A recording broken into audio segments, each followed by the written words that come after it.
EDLAB is here at the Smithsonian Institution. It's designed to really support educational and teachers' practices in a classroom. Come from a different perspective to be able to... How do we actually use museums and the community around us as learning environments? So we bring teachers from all different curriculum, all different grade levels together to think about how they can bring mission-based learning into their classrooms.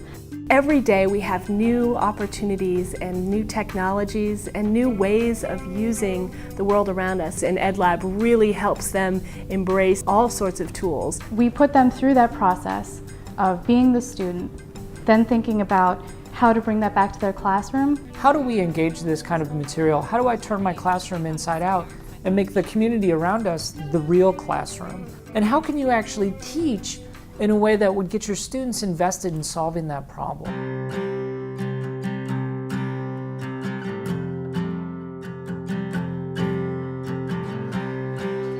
One of our educators that's done some really creative work is Miss Pareen Poonwani at Hardy Middle School.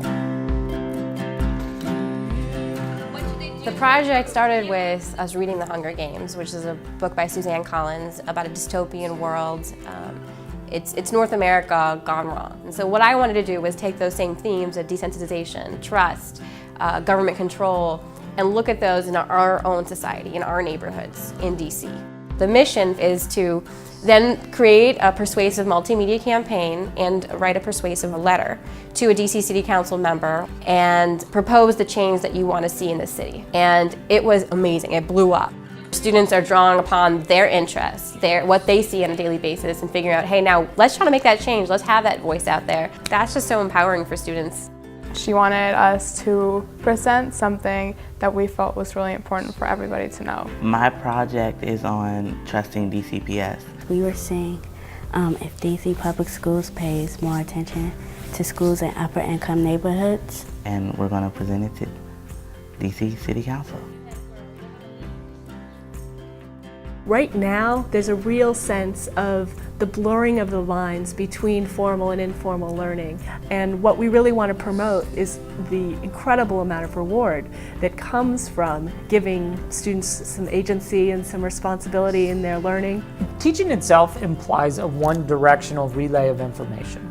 There's a teacher, there's a student. Content is passed from one to the other. But I really think of teachers more as coaches. There are real benefits to this type of engagement. Whenever you teach a kid how to learn, how to get knowledge and how to use it and how to apply it, it's only going to get better. Our opinions matter, and we're not the only ones who think that. To really be a good teacher, an effective teacher, you have to teach students how to think critically. This really, truly allows them to push the envelope. I need like everybody to stop it. To basically try to minimize it as a whole. I like that. We saw some of the budgets on DCPS's website. Us conducting interviews with principals, assistant principals. How to personally talk to someone and how to connect with them. Give them research and show them that I really took the initiative.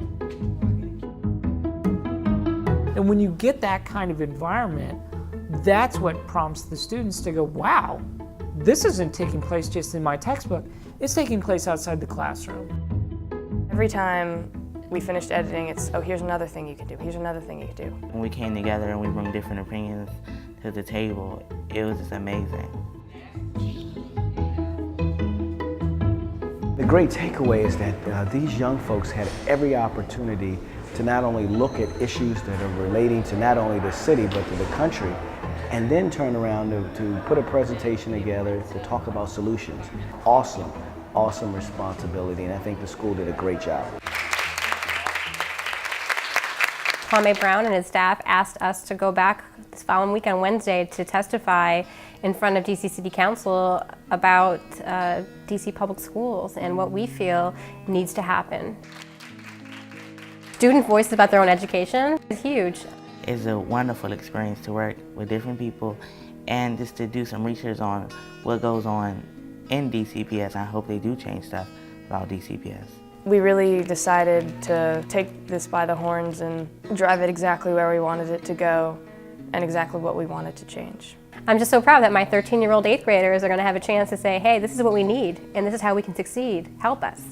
The powerful thing about this whole project is that it does rely on the passion and energy of the individual teachers who participate. And I think we see that in Perrine's project. We see the passion that she brought to taking the philosophy and giving it to her students. It's high risk and it's high reward, and her project definitely illustrated that.